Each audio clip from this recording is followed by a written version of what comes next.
want to be greedy when others are fearful, and you want to be fearful when others are greedy. It's that simple. And I wouldn't call it a killer instinct, but I do know this. When I want to do something, I always want to do it big. Let's just imagine that when we finish, I'm going to let each one of you pick out the car of your choice. Sounds good, doesn't it? And you say, well, what's the catch? And the catch is that it's the only car you're going to get in your lifetime. Now, what are you going to do knowing that that's the only car you're ever going to have and you love that car? You're going to take care of it like you cannot believe. Now, what I'd like to suggest, you're not going to get only one car in your lifetime, but you're going to get one body and one mind, and that's all you're going to get. And that body and mind feels terrific now, but it has to last you a lifetime. I had a lot of energy as a kid. I was inquisitive, and I was the youngest one always in the class because I'd skip. I've always been competitive. I like to read more than most kids. I really like to read a lot. And very early, probably when I was 7 or so, I took this book out of the Benson Library called 1,000 Ways to Make $1,000. And one of the ways in this book was having penny weighing machines. And I sat and calculated how much it would cost to buy the first weighing machine and then how long it would take for the profit for that one to buy another one. And I would sit there and create these compound interest tables to figure out how long it would take me to have a weighing machine for every person in the world. I had everybody in the country weighing themselves 10 times a day, and me just sitting there like John D. Rockefeller's weighing machines. The allowance when I was a little boy was a nickel a week, but I liked the idea of having a little more than a nickel a week to work with, and I went into business very early. I started selling Coca-Cola door to door. I sold gum door to door, or sold Saturday Ink Post, Liberty Magazine, Ladies Home Journal, you name it. I think I enjoyed the game almost right from the start. But I like being my own boss. That's one thing I liked about delivering papers. I could arrange the route I wanted. Nobody was bothering me at 5 or 6 in the morning.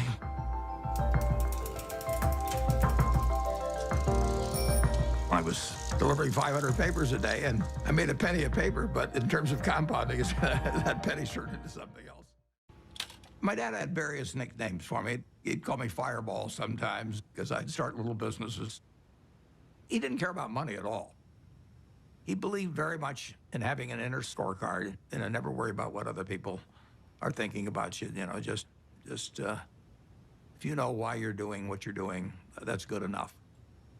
I admired everything about him. 80 years ago, I took $114.75 every penny I'd saved, and I bought 3 shares of City Service Preferred. And City Service was a pretty well-known name now and then. In fact, in 1920, City Service, I think, was the 4th largest company in the United States in terms of number of shareholders. It was a big company, and so it had a preferred stock that was selling at 38 that had started skipping the dividends during the Depression. So it accumulated dividends on it of $60 or $70. And of course, it was par value of $100 too, and it was selling at 38. And at breakfast one morning, I follow little stocks every day, but then I made my plunge, and I had roughly this amount of money, so I bought 3. I don't remember this precisely, but I think I told my dad in the morning, "Now let's move, Dad." Oh, I've been reading about it and following it. The whole market. I really had read every book in the Omaha Public Library that was on the stock market. By 11? By 11, I'll guarantee you. And some of them twice. I started out reading the ones in my dad's office, and I just loved to read. I mean, I read other things too, but I knew more when I was 11 than I know now. I mean, in terms of the actual mechanics of the stock. People ask me what they should take in business school, or even if they don't go to business school, what they need to know before getting in business. And I tell them, you have to you have to understand accounting. It's the language. I mean, it's like being in a foreign country without knowing the language if you're in business and you don't understand accounting. So you want to get as comfortable with that as you are with the English language. It's made me a lot of money because I listened to what Ray Dean had to say 53 or 4 years ago and have been able to understand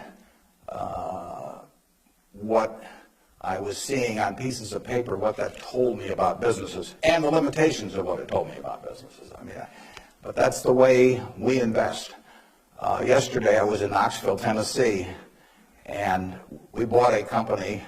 We agreed to buy a company called Clayton Homes about a week ago. It's a big company in the manufactured home business. We agreed to pay $1.7 billion for it.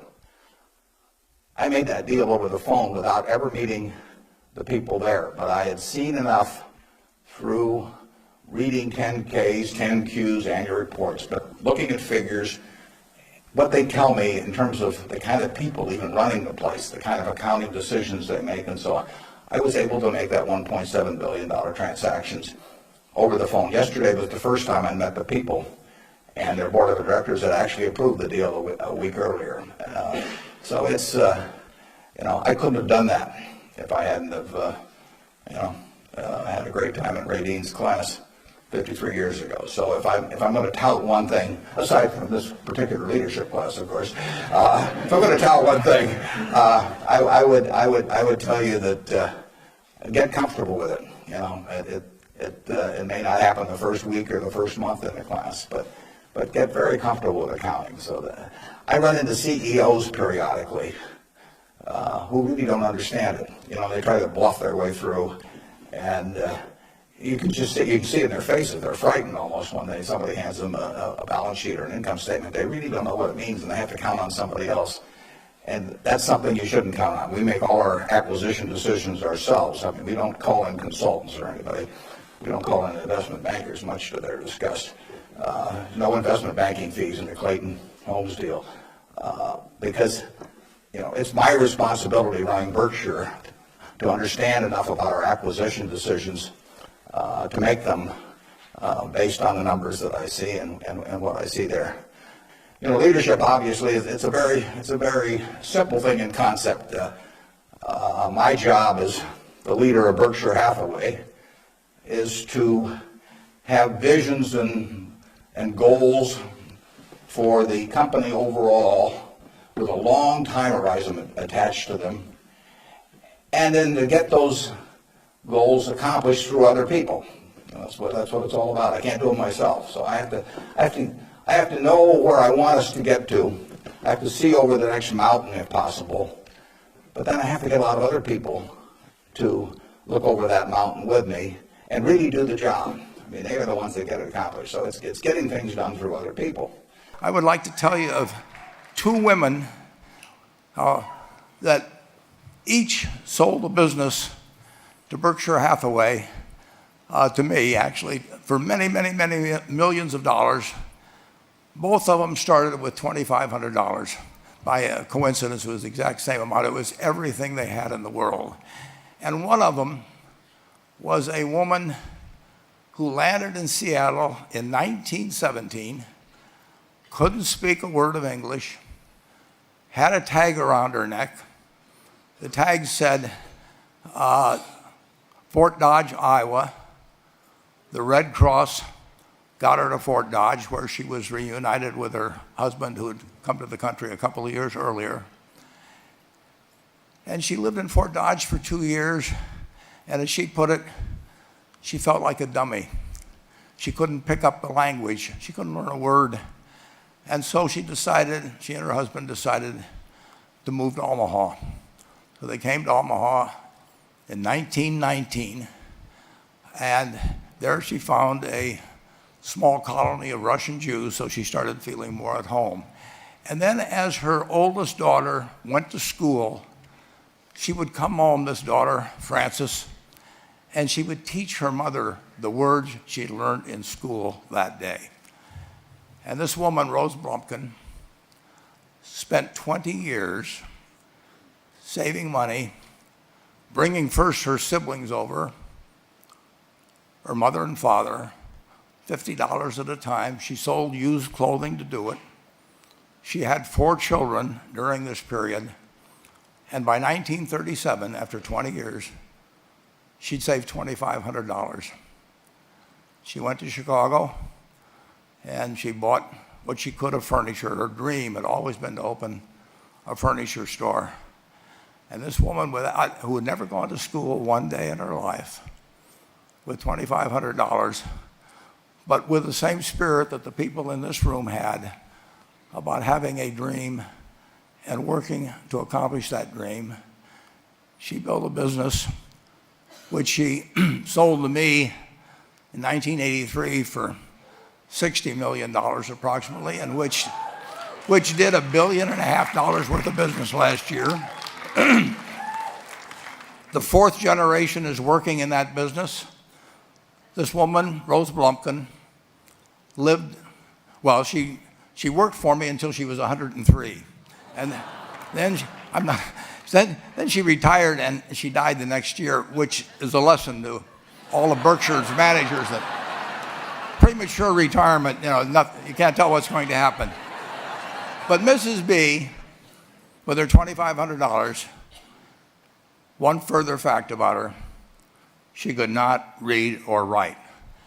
And she went into a furniture business, and she didn't bring anything unique in furniture, but she brought a determination to succeed. She knew she could outwork anyone else. She knew she cared about her customers. She worked at very low gross margins, but she built this incredible business. I'd like to tell you about one other small business person. This person, I went to buy his business from him, and he turned me down, which was very wise. But this was a fellow who was born about 8 years before I was. He was born in 1922. He was we'll call him Jack, lived in the Midwest. He was a pretty good athlete, didn't like school much. And I'm going to tell you one thing early in the story. Maybe you can figure out who the guy was. The company he built hires more college graduates each year than any other company in the United States. And this fellow, who was destined for this but did not know it, Jack, went to college for a year and then dropped out. He really wasn't that interested in school. And the year he dropped out was 1941. And when the United States became under attack, he went down to the Army Air Force recruiting station, volunteered, and they turned him down because he had hay fever. So he went over to the Navy and again volunteered, and they took him. They put him on an aircraft carrier. He flew small flight airplanes during World War II, got 2 distinguished flying crosses from the Navy, and then he came back to the Midwest. So now we've got a young guy. Probably by this time he would be 23 or 24 years old. And the interesting thing is, he got back to the Midwest, and he actually kind of went from one job to another for a short period of, or not such a short period of time. And he finally became a used car salesman at a Cadillac dealership in St. Louis, Missouri. And at age 35, having moved up in the organization, the sales organization, he said to his boss, could I go in the car leasing business with you? The boss said, well, if you'll cut your salary in half and you'll come up with, I think it was $25,000, which he borrowed, we can become partners in a car leasing company. So my friend Jack started at age 35 in the car leasing business. And he had 7 cars. It was pretty slow. In fact, one of the things he did was whenever the phone rang he let it ring 3 or 4 times so people would think that he was very busy answering other phones. And of course, it was the only call he was going to get all day. So his first venture was okay, but it wasn't really going to go anyplace. And there's a lesson in this for all of us. At age 40, he decided, with 17 vehicles, 17 cars, he was going to go into competition in the rent-a-car business. So now he's taking on Hertz and Avis and National and people like that who have hundreds and hundreds of thousands of cars. And he's got 17 cars, and his cars aren't any different than theirs. I mean, he's buying them from General Motors or Ford or Chrysler. And he can't get the airport locations. Those companies have them all sold up.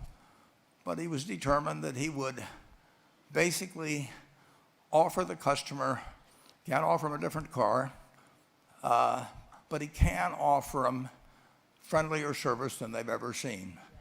And so he started a company. He named it after the battleship that he'd flown from in the Pacific, which was the USS Enterprise. And he died about a year and a half ago. But when he died, his rent-a-car company, starting with those 17 cars, was worth more than Hertz and Avis and all the rest of the rental cars put together. You need a genuine desire, day in, day out, to delight the customer.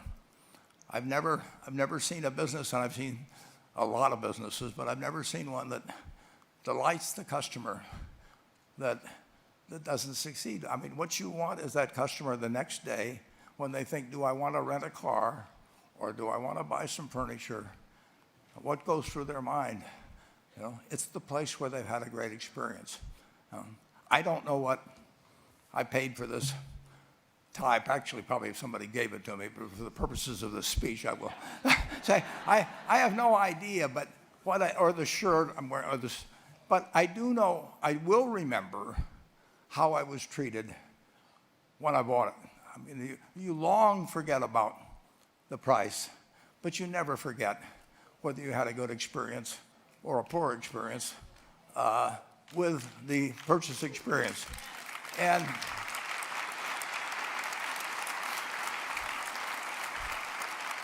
you'll have a hard time finding a person that's had a wonderful experience, a delighted experience in purchasing anything that isn't going to come back.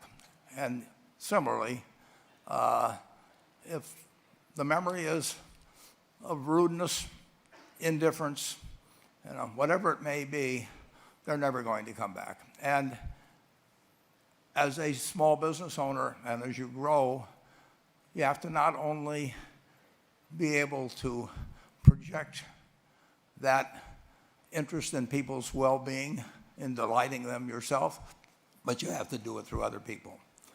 And you won't be able to do it through people who themselves do not feel they're being fairly treated, that their views aren't appropriately considered. So you really do have to learn to multiply yourself through other people. I'm 72. I'm getting Social Security now, so I should be in Florida, pushing shuffleboard around or something of the sort. But I do what I can do. Anything in the world I want to do. But what I want to do is run Berkshire Hathaway. Now, why do I want to run it that way? There's a couple things. A, I get to paint my own painting. I go down there every day, and I feel like Michelangelo there, working on the Sistine Chapel or something. Nobody else may think it's a great painting, but I get to paint my own painting. I do not have people second guessing me. I do not have people saying, why don't you use a little more red paint than blue paint? Why don't you paint a seascape instead of a landscape? I get to do my own thing. It's a form of creativity.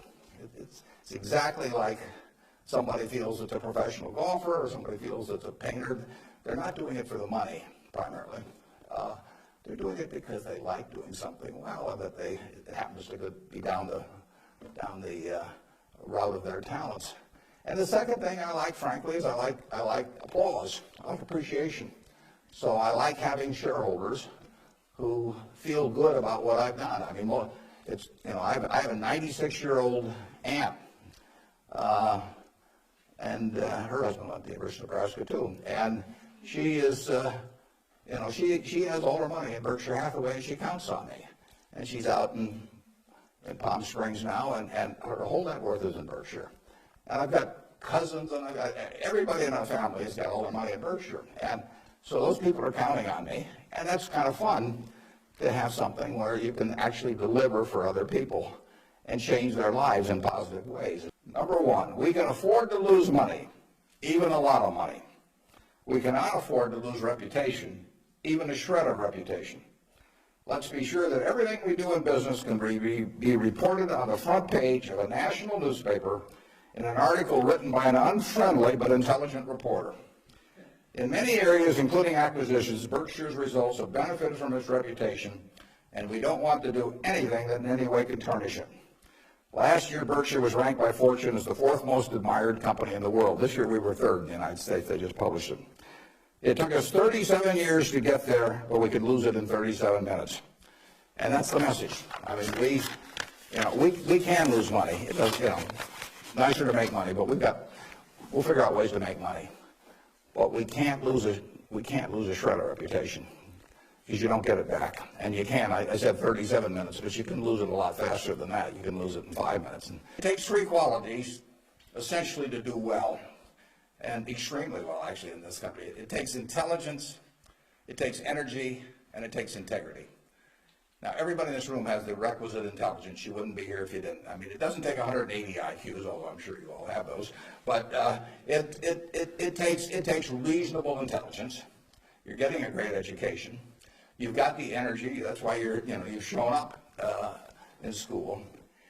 And it takes integrity. And I say, if you don't have integrity, we don't want to hire somebody that's got intelligence and energy if they don't have integrity. We'd rather hire somebody that's dumb and lazy if they don't have integrity, because they probably never get around to cheating us or doing something.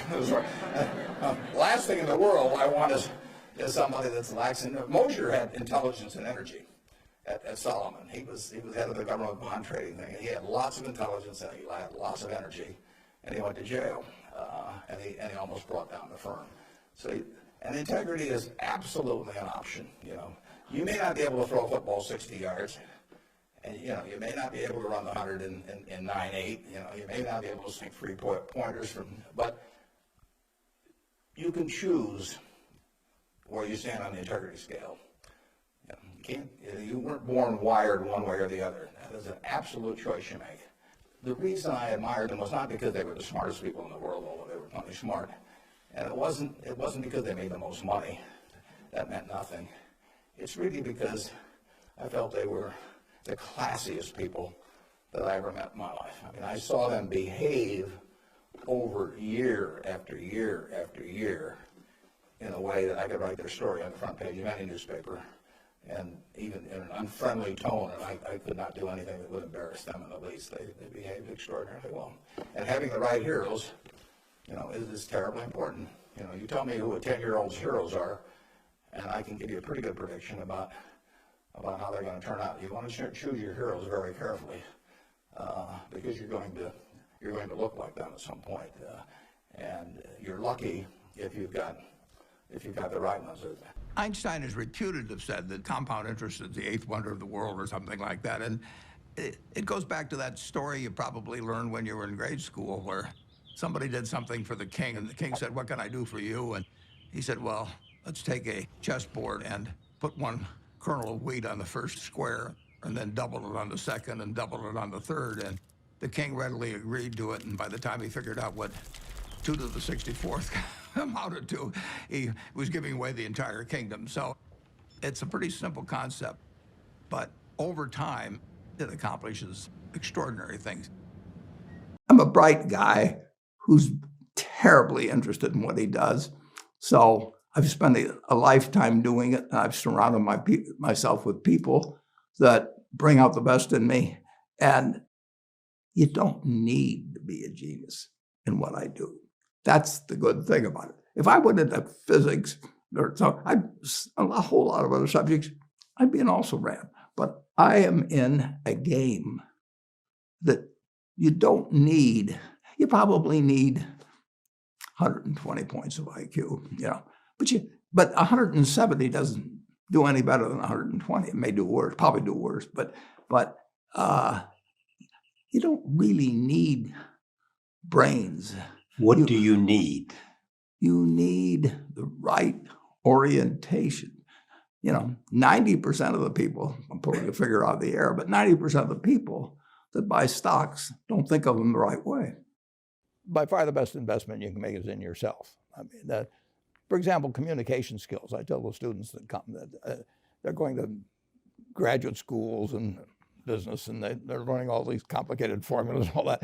If they just learn to communicate better, and both in writing and in person, they increase their value at least 50%. And, I mean, if you can't communicate, somebody says, it's like winking at a girl in the dark. Nothing happens, basically. And you have to be able to get forth your ideas, and that's relatively easy. I did it myself with the Dale Carnegie course. Some people wish I'd taken a shorter course now in terms of my talking later on, but it's just hugely important. And if you invest in yourself, nobody can take it away from you. Well, life advice is, the most important thing, aside from the things I've talked about already, is really who you associate with. You want to associate with people that are better than you are. I mean, basically, you'll go in the direction of the people that you associate with, and you want to have the right heroes.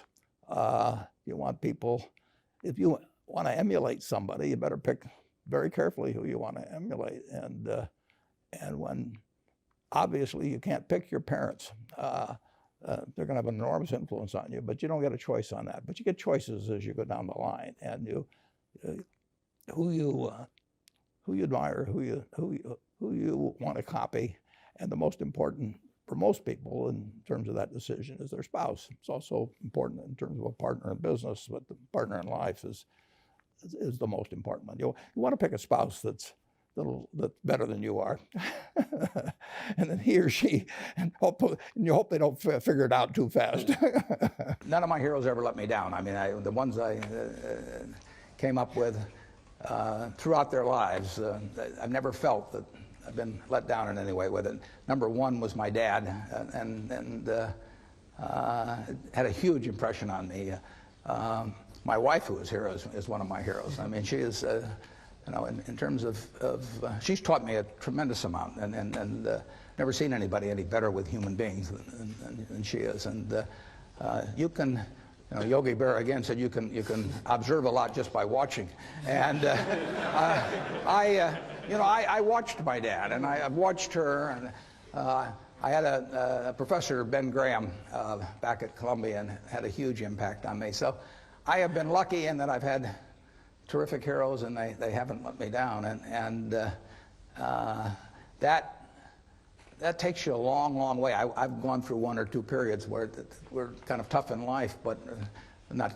I mean, everybody's had that, but having the right heroes will take you right through it. So I have one little suggestion for you. Pick out the person in the class that you admire the most, and then write down why you admire them. Put down a list of qualities. You're not to name yourself in this. And then put down the one that, frankly, you could stand the least in the whole group, and put down the qualities that turn you off in that person. And look at that list, and you won't find it's a bunch of things like throwing a football 70 yards or anything of the sort. The qualities of the first one that you admire are qualities that you, with a little practice, can make your own, and which, if practiced, will become habit forming.